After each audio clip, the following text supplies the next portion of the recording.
going on, guys? It's RC, and so where should we start this thing at? So we're gonna talk a little bit about the Indiana Fever, but I want to say that we might have to lower our expectations.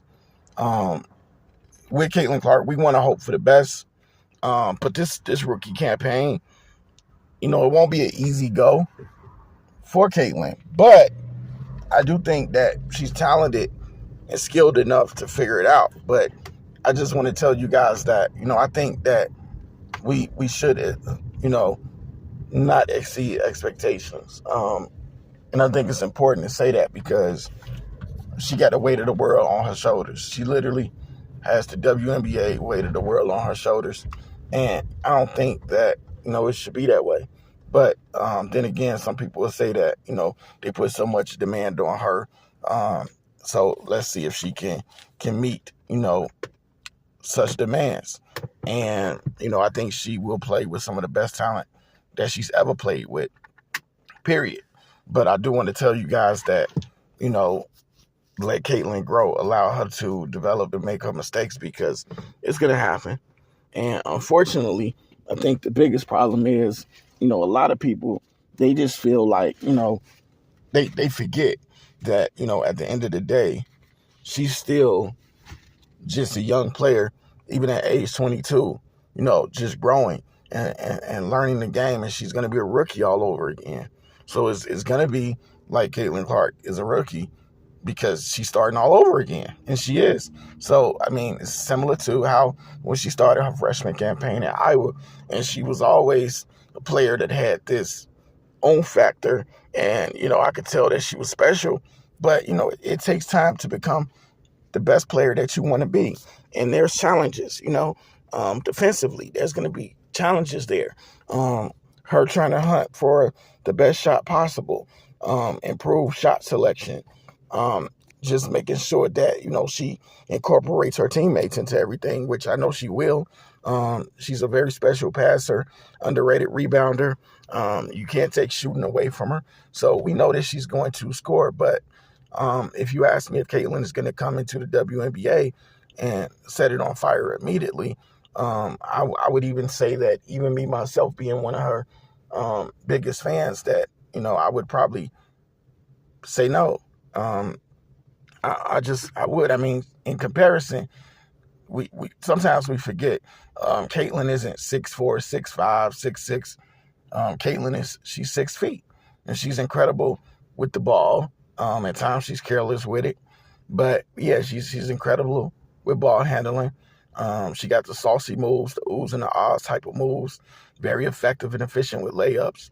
But again, 6 feet, guys. I mean, look, she is tall, for the game of women's basketball, but she isn't one of those giants, She isn't, Angel Reese, Camila Cardoso, Brittany Griner, Candace Parker, she isn't that. She doesn't have Megan Gustafson's height, So, at the end of the day, we have to remember that she has taller teammates on her team, and, she has players that have been here already on the Fever that are talented and making their mark in the game of women's basketball, like Aaliyah Boston, Nalissa Smith, Kelsey Mitchell. I think the best thing she could do is just incorporate herself, ingratiate herself into the offense, and just learn on the go. She's definitely going to find her shot. She's going to be open, and I have no doubt she's going to make shots. So can she be a Rookie of the Year candidate? I think so. Will she win? I don't know. It's going to be tough competition. You've got Rickea Jackson, Camila Cardoso, Cam Brink, Angel Reese.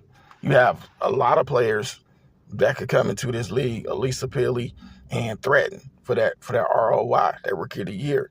So, I think it's going to be an interesting season, most definitely. And expectations are going to be high. But again, I ask you guys to just somewhat limit your expectations of Caitlin Clark. And I think that's a lot coming from one of her biggest fans, asking that you guys dial it back a little bit. Because I think a perfect case scenario in terms of stats because I think she's definitely going to help this team get at least 9 to 10 more wins than last season when they finished 13-27. I could at least see this team finishing with 23 wins. But I think a perfect set of numbers for Caitlin Clark across the board would probably be about 1.8 steals a game, so almost 2 steals a game. PPG, points per game, I would probably say for Caitlin Clark, rookie season, if she averages even, I think if she even just averages 15 points a game, that's going to be considered a success. Again, it's going to be incredibly harder. This is a WNBA, guys.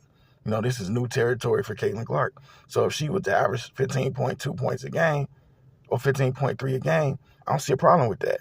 And then rebounds for Caitlin Clark, I'd probably say 4.3 a game. She good for 4 rebounds a game. So, yeah, 15, 4, and then assists. Let's see. Caitlin should really thrive. Might possibly lead the league in assists. Maybe. I'm going to say 8 a game. 8 a game. I'm going to say 8.4 a game. So 15.3 points a game, 8.4 assists per game, 4.3 rebounds a game, 1.8 steals per game. And percentage-wise, I think Caitlin will probably shoot about 47%. You know, her threes are going to come down, and obviously she's not going to be putting up as many three-point shots. But I will say before I go, if she's open, she's going to shoot it. So we'll have to see about that. If she has the open three, I definitely think she should shoot the three. And just about outside of that, guys, that's pretty much all I got for the video. Trying to find time to get more content out there. We won't always get like 4 videos a week. We won't always get, you know, a lot of lives, but the season is coming. So we're going to be trying to get out as much as possible. And with the season coming, I've been trying to, like, you know, get my, kind of get a little time off before, because once the season starts, it's going to be hectic. But with that being said, guys, that's it for this video. RC is going to catch y'all later. Peace.